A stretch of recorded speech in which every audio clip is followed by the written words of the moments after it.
Hello, clowns. I'm Ami.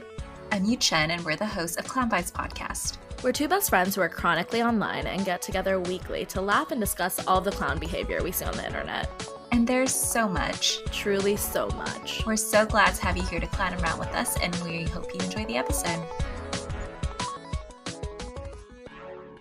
Hi, clowns. Welcome back to yet another episode of Clown Vibes. Today we have such a special episode because it is a guest episode with one of my closest friends, Harrison. We have him on the episode today because today we're talking all about the K-pop industry, which Ami and I obviously have no clue what to discuss. So we thought we would bring in an expert. And Harrison actually has a PhD in the K-pop industry. So it made sense to bring him on as an expert of K-pop clowning. A true expert. That is true. Hello, everyone. My name is Harrison. I also go by Huxilium on the social medias. I do have a K-pop PhD. I got it from the University of Floptropica last year, so we're very new here. But to be a little serious, I have been a K-pop listener since I was in middle school. So over a decade of listening to K-pop, specifically girl groups. I've seen a lot of clown behavior, and I'm so excited to get into these stories with you, Chen and Ami. Wait, what is the first K-pop group that you ever listened to? The first K-pop group I ever listened to was, I think it was Wonder Girls. They are, I guess you would call them my ultimate. Like everyone has that one group that's they ultimate stan this group. That's my one group. It's really interesting. I think we'll get into a bit of this later on in the topics, but I came across K-pop in video games, which is a really interesting way of coming across it. When I was younger, I think a lot of young Asian families with not a lot of money would play free-to-play games that came out of Korea. And what these South Korean developers would do would put in dances from K-pop groups. And I was like, oh, this dance is so interesting. I would Google and YouTube these dances and then make the connection to the K-pop groups. So that's how I initially came across K-pop. Harrison still plays video games, so I feel like it's basically a connect to his two worlds, K-pop and video games. I just want to say I am relatively new to the K-pop industry, but I just started getting into New Jeans. Have you guys heard of anything from New Jeans? I love New Jeans. Harrison, obviously you have, right? I have some tea on New Jeans, just a little tea. Oh no. Tell us. Okay. But I mean, I'm sure you have heard some of their songs. I feel New like Jeans? they've been in a lot of the international top charts now. They're honestly though, they're a sexualized group of young girls, and it makes me feel weird. Okay, yeah, that's interesting. After I will go listen to some of their popular songs and see if I've heard them. I feel like the only K-pop group that I listen to is Blackpink. Yeah. Valid. I feel like they're better than Blackpink. I don't know. Harrison, what do you think? I totally agree. I love New Jeans. Yeah. No, okay. I will say this, and I'm gonna get so much hate from the New Jeans stands, whatever they're called. Do they have their own name now? I feel like They're each called individual bunnies. group. Oh, the bunnies. Ooh. The bunnies are gonna get after me because they need a new choreographer, or they need to learn how to dance. Because I don't know if it's because they're prepubescent or something, but they don't know how to dance. Oh my god, how old are they? 15? They're Young. 16 through 21, Yeah. 22. Oh, they don't look. They look like they're 12. To be honest. Yeah, they look like they're 12. Yes, I agree. Asian Yeah. jeans. I digress. Let's get into the main topics. So, since Ami and I have no thoughts about K-pop, Harrison kindly prepared a dissertation on the K-pop clowns.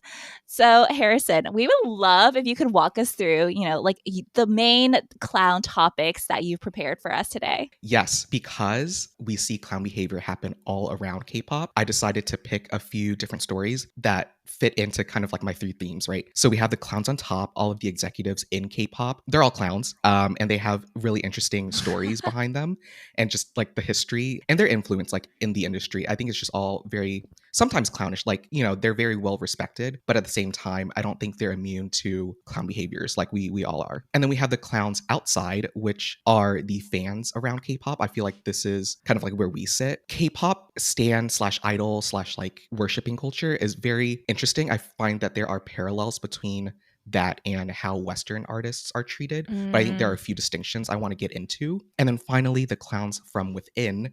These are the actual idols. So there have been tons of stories about the themes that I picked was around bullying. So there have been some bullying scandals that have happened within these groups, and that has blown up their careers, honestly, in a negative way. But it's all very clownish. So I'm excited to get into all of these. You know what's wild? Like, obviously you can be bullied like at any age, but because these groups are filled with such young kids, like they didn't have high school to get it out of their systems or like to see it around them.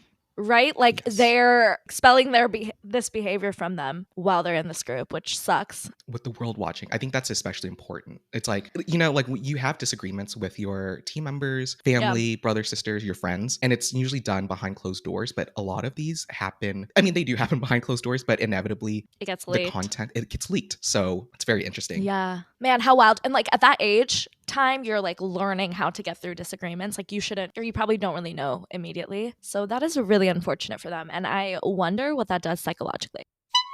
Okay, so let's start with the clowns on top because these are, in my brain, the adults, right? Like in the K-pop industry, it's not like in the US where artists are getting discovered or it's like their parents pushing them to like go to auditions, etc. Or maybe they are, but in the K-pop industry, it's very common for a bunch of young girls to try out to be in a K-pop group, right? But they're all managed by these executives. And in a way, in my brain, they're all at like a boarding school and then only a few graduate, but like the program and the curriculum is all organized by adults. That is correct. I think a lot of these trainee sessions, or I guess like years that these trainees put into training and being part of the system and being managed is insane. And Yuchen, when you said boarding school, I think that's exactly how Western listeners would relate to that because we know kind of like what the boarding school system looks like. I would say like K-pop trainees go through that same exact experience, but I guess at a smaller scale. But first, before we get into these executives, I just want to mention the beginnings of K-pop and why it's like a distinction between Western pop and like a Korean pop. So many would credit the beginning of K-pop to one specific idol group called Seo Taiji and the Boys. I think this was like a trio that was extremely popular from their like 4-year run in the 90s. So early 90s, 3 dudes like on stage, like everyone is like fanning over them. They are kind of the mainstream. I would say like NSYNC. Like if you think back to our childhood, that would be like the NSYNC Backstreet Boy of Korea. They were the first Korean group in the mainstream eye to incorporate American rap and hip hop elements into their songs.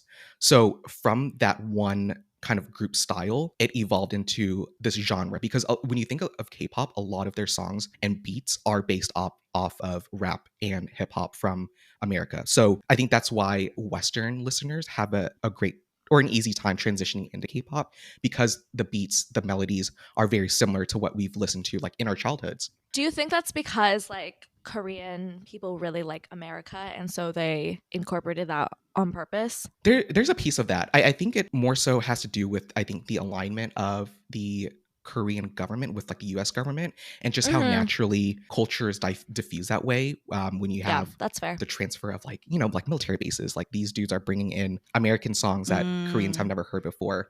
And these Koreans are like, oh, this is great. So it kind of just starts like a cycle of let's find out more about each other. And I think that's kind of how those elements were brought into K-pop.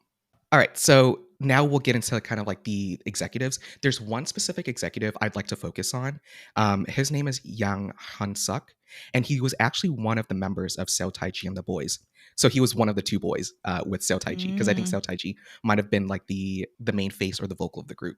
But after they broke up in the mid-90s, Yang Han-suk and his brother co-founded YG Entertainment.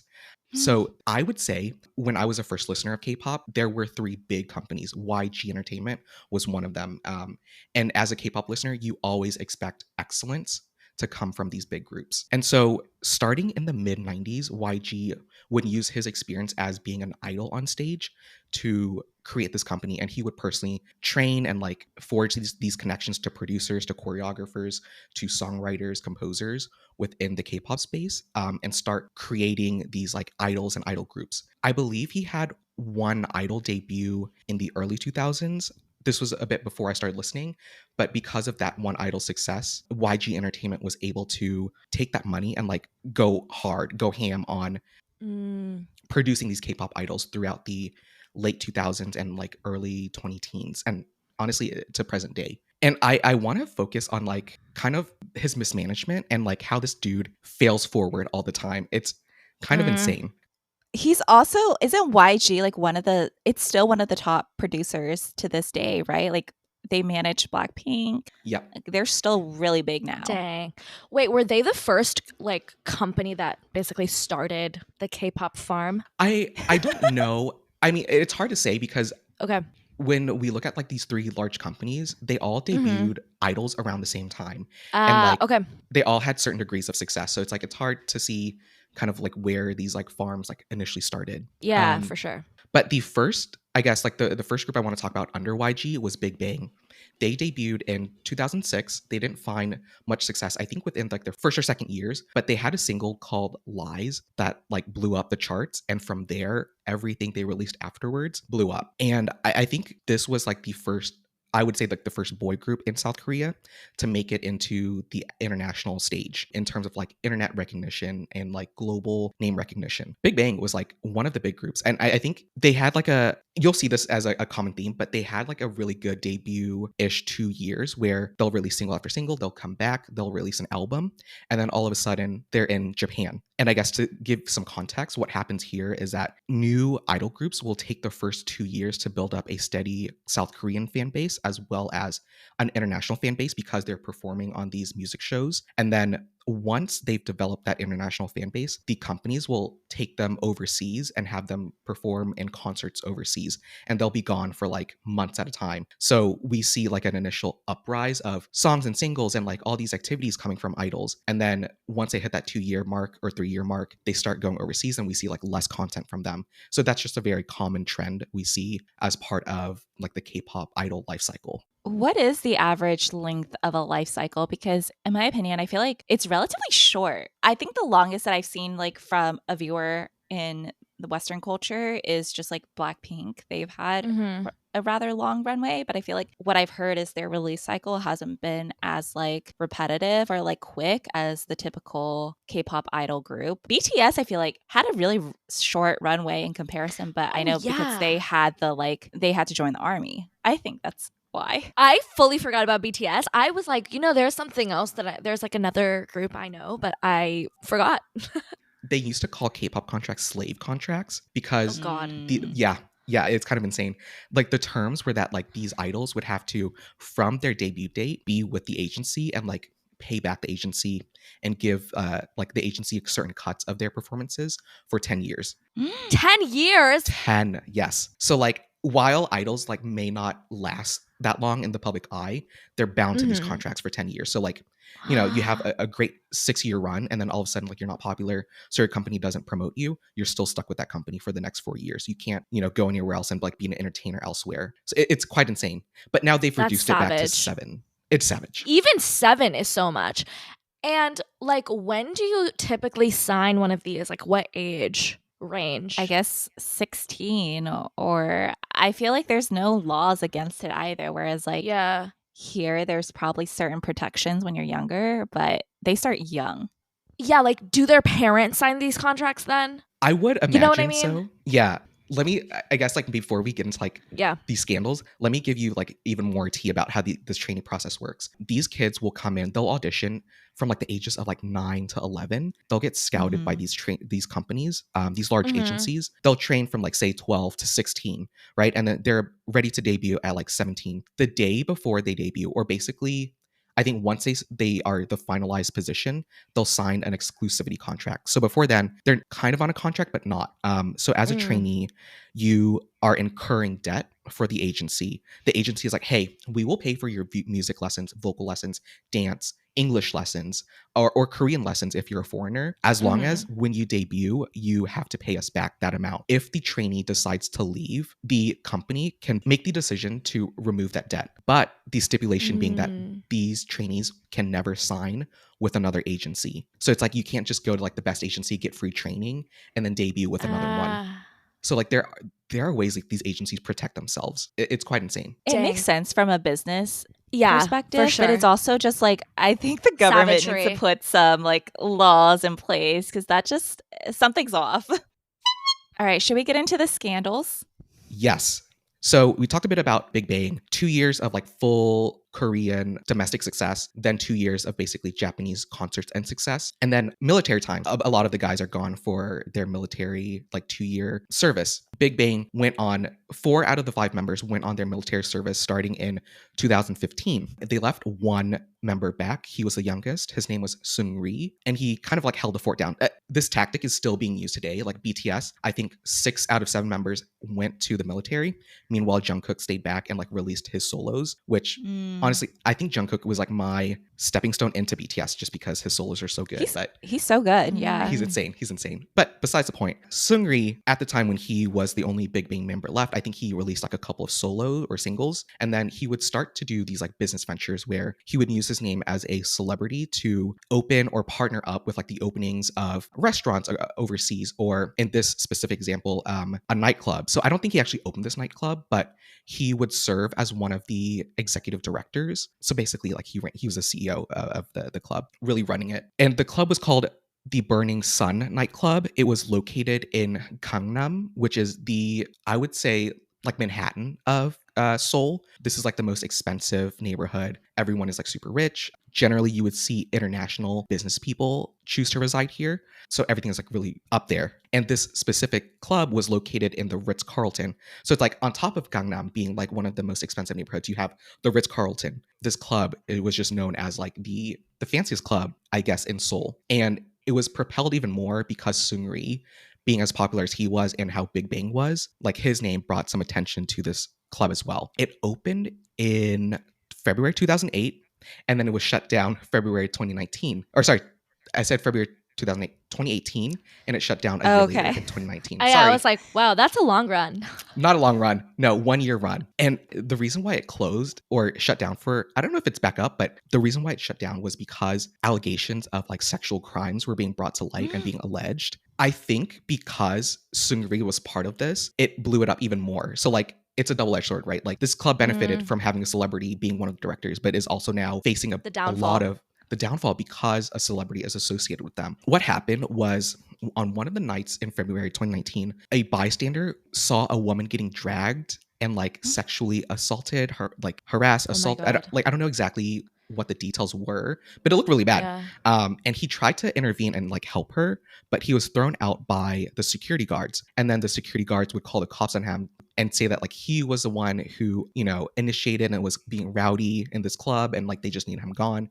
And so the police sided with the club because, you know, it's like a well-known establishment. And this dude is like crazy, and like all these security guards, like you have like a bunch of people against one person. So initially the police believed the club wasn't doing anything wrong until the bystander, and his name is Kim Sang-hyo, until he started petitioning, I think on the internet and across like news channels, saying like, hey, what I saw was real. Like this woman is being assaulted. Like, why isn't the authority doing anything about this?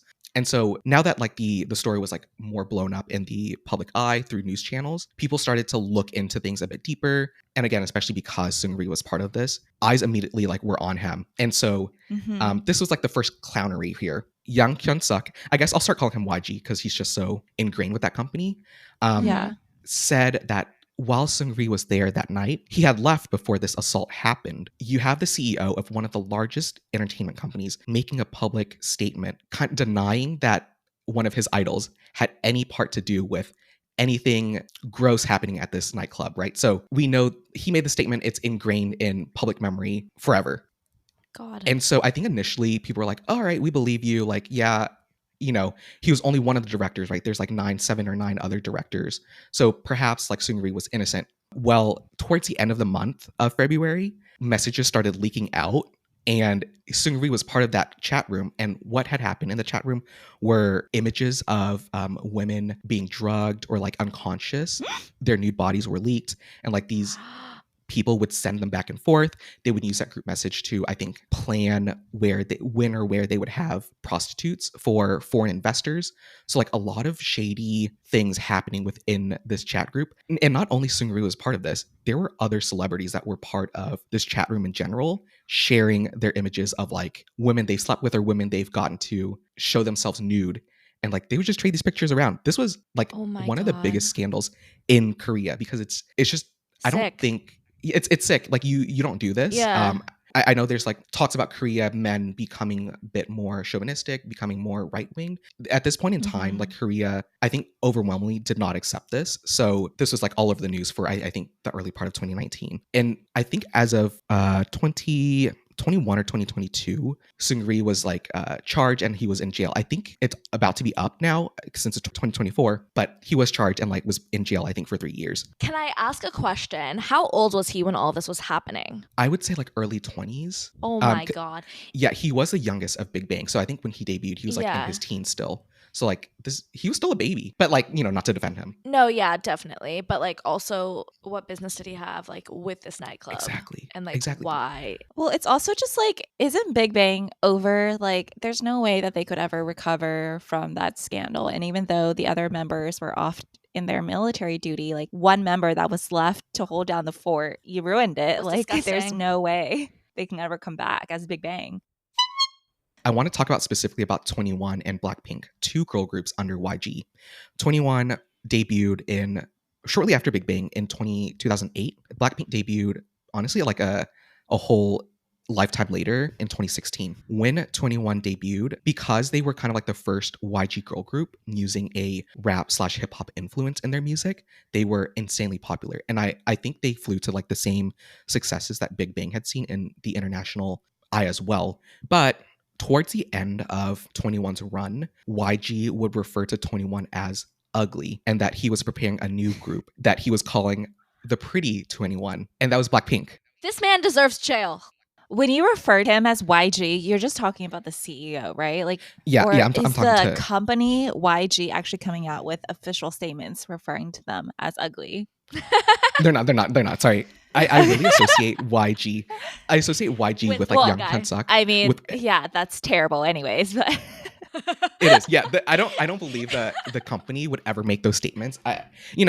He's not the only executive under that company, and I'm sure there are many smart executives alongside him. But the fact that he made these statements publicly, and the fact that like the entertainment company let him do that and let him get away, and is still having him as their CEO, I think speaks a lot to kind of like their culture there. So it's just this dude and this company in general is just so fucking messy that clowns. The clowns on top. Clowns on top. That's our clowns on top. There are more stories I could get into, but perhaps we should move on to the clowns outside. This is the part that I'm most excited for, actually, because I feel like it is savage. I don't know. Please tell us. Yeah, I feel like this, like there's no long lore or story behind this. I think there are fun like mini stories that happen here. Yeah. But essentially, I think we know K-pop fans and K-pop stans to be extremely loyal. They will pay a lot of money to support their artists. They'll be highly involved. They'll make fan pages. And like, honestly, live, when they see their idols live, like they go insane. They go feral. I think one thing, I don't know if perhaps I'm just not like a Western music listener or I don't participate in it, but one thing that strikes me as the difference between Western and Eastern or like Korean habits of consuming music and media and entertainment is that Asians will spend money on one topic they like. So like, I think in the West, we tend to really enjoy a bunch of different artists and we'll listen to everyone. Yeah. And we'll love everyone in a, more or less a little equally. We treat them as celebrities and like, that's it. In Korea, specifically, they will spend so much on one specific group or one specific person that they latch onto. And a lot of these stans consider K-pop idols part of their family. And that sounds really weird, but I think when you look at like the collectivist nature of like East Asian cultures, it starts to make a bit more sense. And I think the idea behind that is like these K-pop stans will spend so much money on these idols that when the idol does something wrong or like the idol does something that the fan doesn't agree with, the fans will feel like they have the right to speak out and be like, hey, like I paid so much money and like you're behaving this way. You're such an embarrassment to me. Like you're such an embarrassment to the group, to like your entertainment company, to the fandom. And so like as much as like they love and support these artists, they will equally go as hard with the criticisms and comments about these idols and their actions. In some ways, that's like really interesting because I feel like while stan culture is also big here, like Western culture wise, I feel like stans don't criticize celebs in the US as much. Like it'll be other maybe fans, maybe like haters who criticize, and then it's always stans like fighting tooth and nail to protect whoever they care about. No Selena Gomez stan ever criticizes her, and there's so much to say about her. You're right. Like, yeah, it's usually like someone outside taking the first jab, but in K-pop we see like people on the inside. I guess like the clowns outside, the clowns closest to these idols taking the first step. It gets so intense that like the tribalism is intense even when you look at it like for one idol group. So fans will often have like a bias in certain groups, and based on it's unfortunate, but when you look at like these groups, there tends to be one or two members who don't get the spotlight, maybe because they can't sing or can't dance as well, or sometimes, I think most of the time, because they don't fit the beauty standards, and that's it sucks. Yeah, you would think like it wouldn't affect these idols because they are part of this group and the whole group is successful. So like, why would one person care?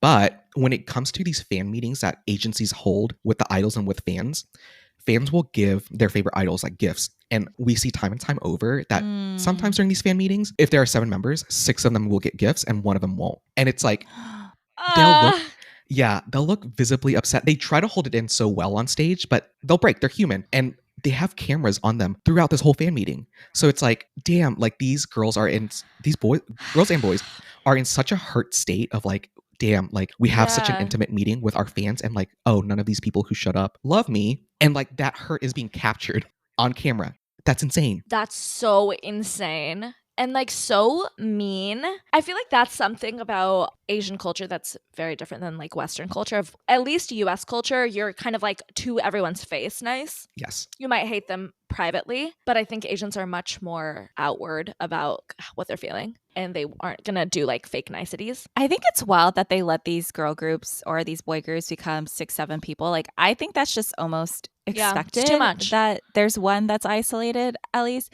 But okay, out of Blackpink, can I guess who is the least liked? Is it Jisoo?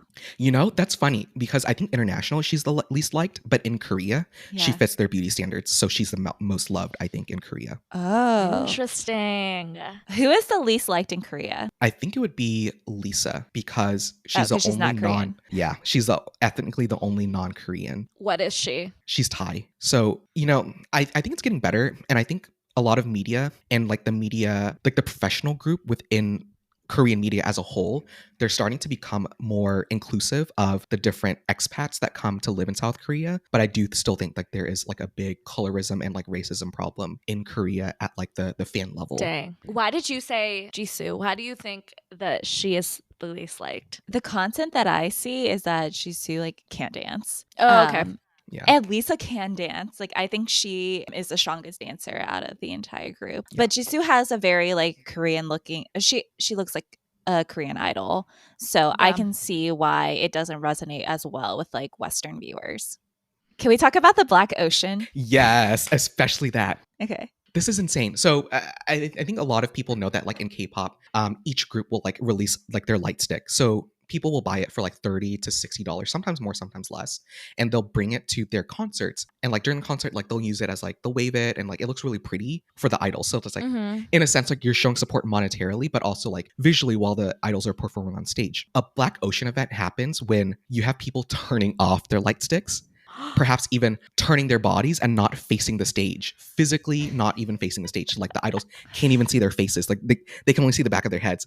And this happens when fans coordinate, like fans who like really hate these groups will coordinate these events.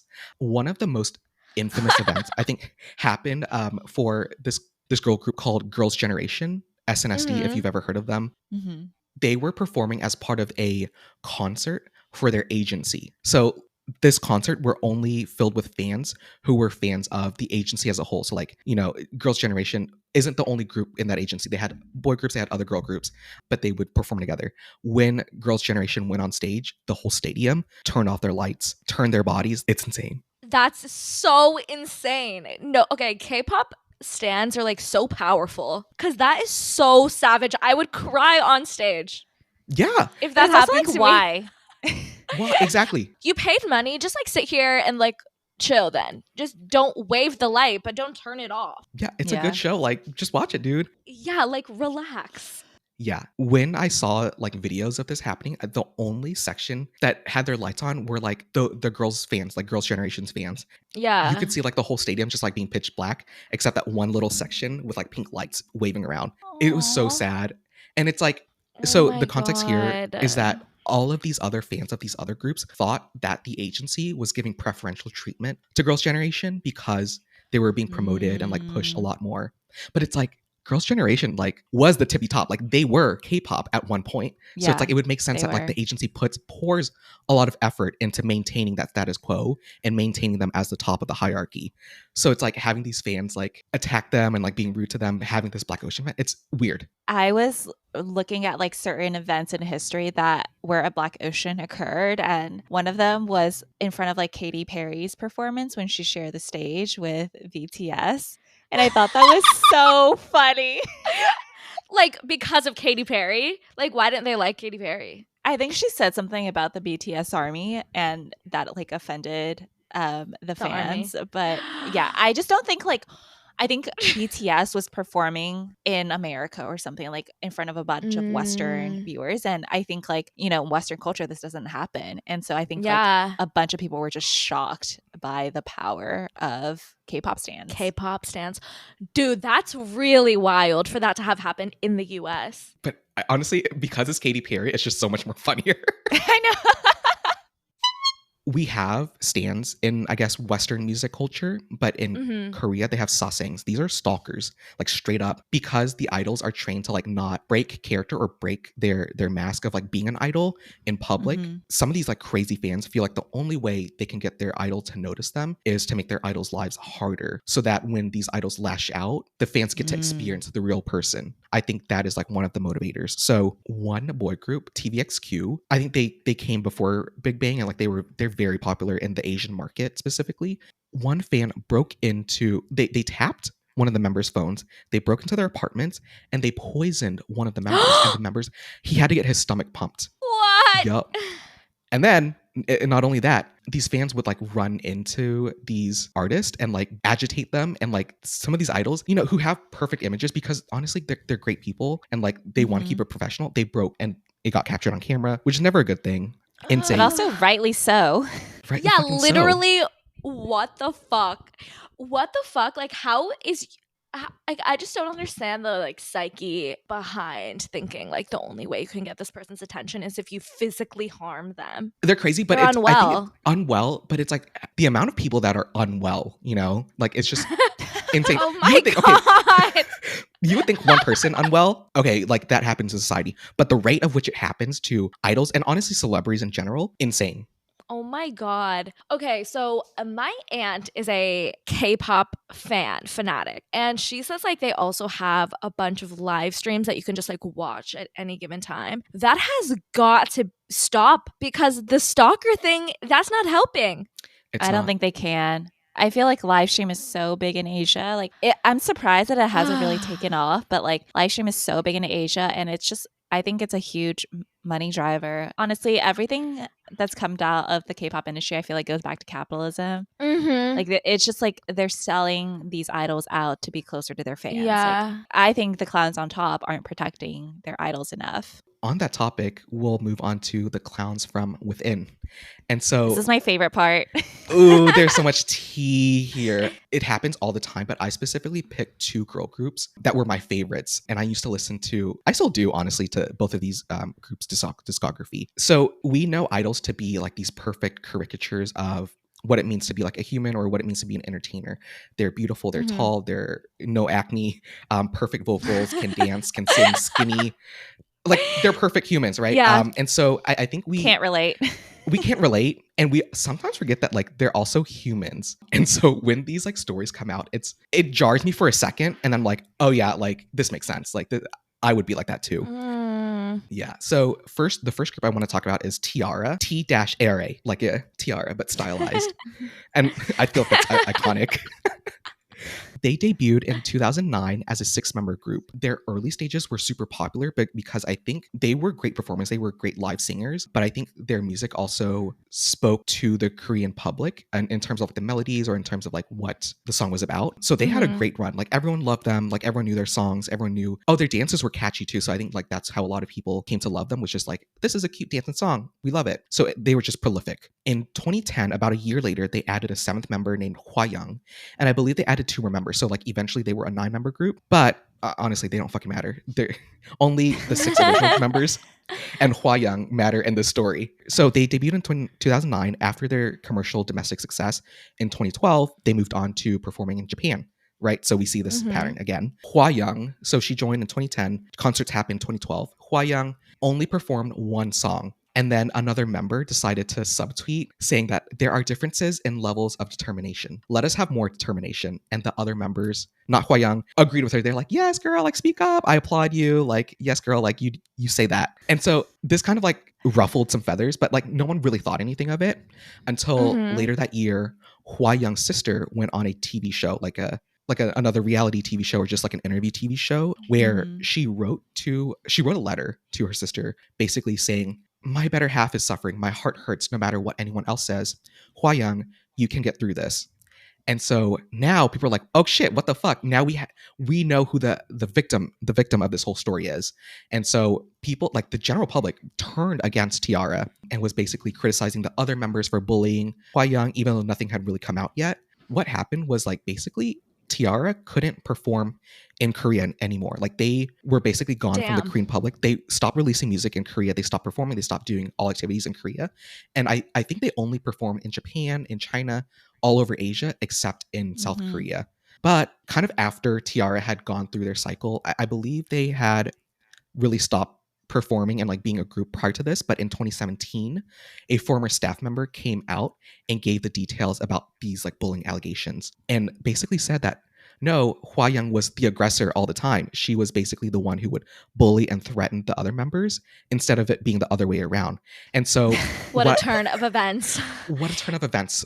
Also, the fact that it's like 5 years later, they're finally getting some like justice. I wonder what randomly made this former staff just come out with like the truth. Expired NDA, maybe. Yeah, that's a good idea. Like, that's a good thought. Moving on to the second story. I said Wonder Girls was one of my ultimates. Ace of Angels, AOA, is another one of them. So Ace of Angels debuted in 2012 as an 8-member group. Their concept was a bit unique because they had 2 formations, right? So one formation was the idol line or the idol group, where they had 7 members dance, sing, perform as normal. The other formation, I believe it was 5 members. They would form a band where they would have like a drummer, a bassist, a guitarist, a keyboard player, and like another guitar or whatever, and they would sing at the same time. They would release songs for the idol formation as well as the band formation, and they would perform that on stage as well. About a year-ish later, they got recognition because one of the songs that they released as the idol formation got a lot of attention. I believe this is where they kind of found their concept as a group, and it was that sexy, classy, cute sort of vibe. Of course, right? Like, this is Korea. Like, they found a lot of success, like, promoting as that. So eventually, the one drummer, she's a beautiful girl, but of course, like, she did not fit the beauty standards because she didn't want to be an idol. She just wanted to be a drummer, so she's not going to get surgery. She eventually left. And so AOA proceeded only as an idol group and with a 7-member lineup. Honestly, their music were hit after hit after hit. They were so prevalent that like they started doing advertisements. And this is like how you know you're successful, that like food companies, not only just clothes or makeup, it's like fried chicken. Like when you get a fried chicken ad in South Korea, that's when you know you're super successful. That's so funny. It's so funny. That's the level of success they rose to in South Korea. Fried chicken ad money. Fried chicken ad money. Like it's a real thing. Koreans love their fried chicken. Love, and it's good. I understand why. They've perfected it to a level that other people cannot say.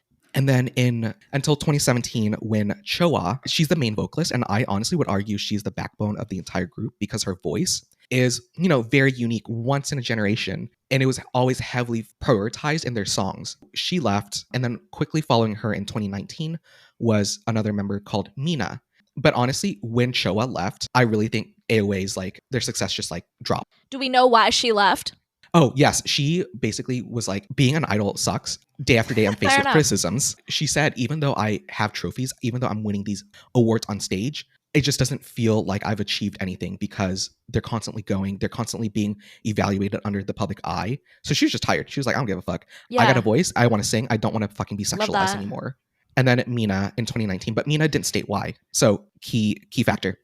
AOA proceeded as a 5-member group, and they came back on the hit reality survival show Queendom. They still proceeded with the sexy image, but they matured it up a bit. So like, no longer are we naive little girls. We are sexy women, and we know that we are women, and we know that we are controlling like what we want to show on stage, which I think is super powerful, and I love that for them. Yeah. The show ended. I think they were preparing for like another comeback, or maybe they were going through contract negotiations during this time again. But during that time, in July 2020, Mina posted an Instagram story or post. It was very cryptic, but it basically alleged that she was bullied by Jimin as well as the wider group. And that's why she had left the group in 2019. She was like, I've suffered from bullying for the last decade. And like, this happened even before AOA. This happened before my debut when we were all working together as trainees. Jimin, the leader of the group, would bully me. Like, she would criticize me. And so that kind of like blew things up. People turned on AOA. Like, again, AOA, beloved group. They still had members that the Korean public loved. Very quickly, the Korean public turned on them. The stands are scary. They're so fucking scary. People think Swifties are crazy, and they're nothing compared to this. Agreed. They got nothing on K-pop stands. These allegations derailed AOA's career. I think all of the members basically just left the company as their contracts expired. However, in 2021, Dispatch, a honestly Korean TMZ, but with more facts. So like, Whoa. But with more facts. Yeah. Love that. Dispatch prides themselves on like everything that we report, for the most part, all facts. Like, we have our sources, we vet our sources, and they're not wrong. Everything they've released that's like been leaked, not wrong.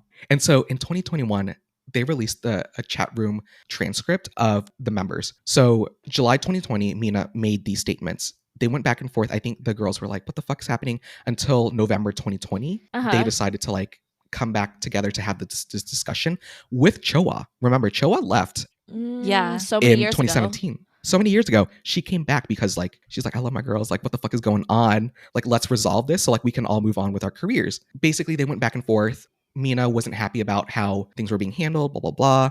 It went back and forth. And I think ultimately the girls were like, all right, let's apologize and move on. Mina, like, you know, you've been difficult as well. So like, don't just put this all on us.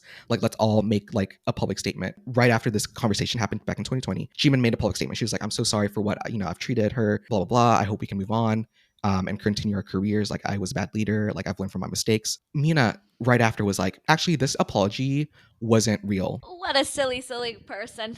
It's so silly. They discussed together like, hey, okay, I get that this whole time is not perfect, right? Like, we've had our difficulties, but like, let's publicly make an apology.